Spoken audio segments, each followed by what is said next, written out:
नंतर आपलं पुन्हा एकदा स्वागत।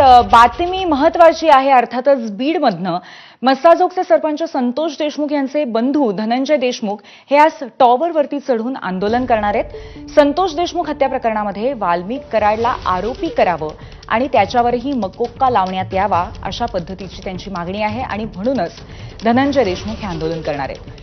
सरपंच संतोष देशमुख यांच्या हत्या प्रकरणी तपासाची माहिती देशमुख कुटुंबियांना दिली जात नाहीये। त्यामुळे संतोष देशमुख यांचा भाऊ धनंजय देशमुखांनी आज टॉवरवरती चढून स्वतःला संपवणार असल्याचा इशारा दिलाय। दरम्यान देशमुख आंदोलन करणार असलेल्या टॉवर पाशी सध्या मोठा पोलीस बंदोबस्तही लावण्यात आलेला आहे। थोड्याच वेळामध्ये म्हणजे 10 वाजता हे आंदोलन सुरू होणार असं कळतंय।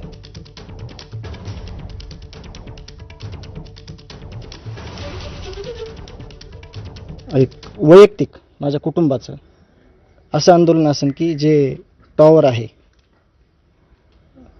मोबाईल टॉवर त्यावर जाऊन मी स्वतःला संपून घेतो।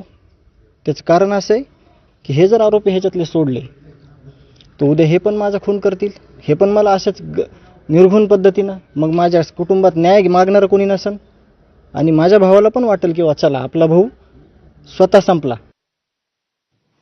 दरम्यान या आंदोलन स्थळाहून आढावा घेतलाय आमचे प्रतिनिधी गोविंद शेळके यांनी।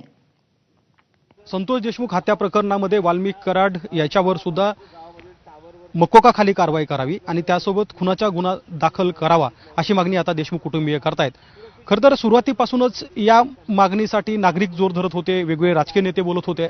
मात्र पहिल्यांदा देशमुख कुटुंबीय पुढे आलं आणि त्यांनी प्रश्न उपस्थित केला की वाल्मिक कराड याच्यावरती गुन्हा का दाखल होत नाही आणि याच मागणीसाठी या ठिकाणी मस्साजोगमध्ये धनंजय देशमुख यांच्या घराशेजारी असलेले जे मोबाईल टॉवर आहे याच्यावरती चढून आंदोलन करण्याची घोषणा काल स्वतः धनंजय देशमुख यांनी केली आणि काही प्रश्न सुद्धा उपस्थित केले की सीआयडी जे मागच्या महिनाभरापासून 35 दिवसापासून तपास करते आहे त्या तपासाची माहिती कुटुंबियाला का मिळत नाही आहे। तर ते म्हणतात की आमचा अधिकार आहे। हे प्रकरण इतकं संवेदनशील आणि मोठं होतं की त्या संदर्भात सीआयडी नेमकं काय तपास करते आहे याची माहिती कुटुंबियाला दिली जात नाही आहे आणि या सगळ्या मागणीसाठी म्हणजे याची मागणी दुसरी उज्ज्वल निकम यांची सुद्धा आहे। ॲडव्होकेट उज्ज्वल निकम यांना या प्रकरणी आणावं, त्यासोबत पंकज कुमावत जे IPS केसमध्ये राहिलेले होते त्यांना सुद्धा या ठिकाणी तपास अधिकारी म्हणून नेमावं अशा विविध मागण्यासाठी खरं तर गावकरी मागणी करतायत आणि यातली प्रमुख मागणी घेऊन स्वतः संतोष देशमुख यांचं कुटुंबीय या ठिकाणी आंदोलन करणार आहे।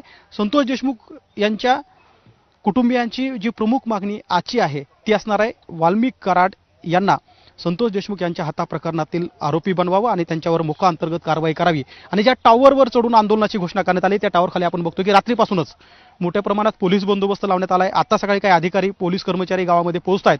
केवळ हेच नाही तर या आंदोलनाची घोषणा झाल्यानंतर धनंजय देशमुख यांना भेटण्यासाठी या आंदोलनात सहभागी होण्यासाठी आजूबाजूचे काही लोक येण्याची सुद्धा शक्यता आहे। कारण मागच्या काही दिवसापासून आम्ही बघतो की 30-35 दिवस झाले मस्साजोगमध्ये संतोष झाल्यानंतर मोठ्या प्रमाणात लोक या ठिकाणी येतात, त्यांच्यासोबत सहभागी होतात आणि कदाचित आज आपल्याला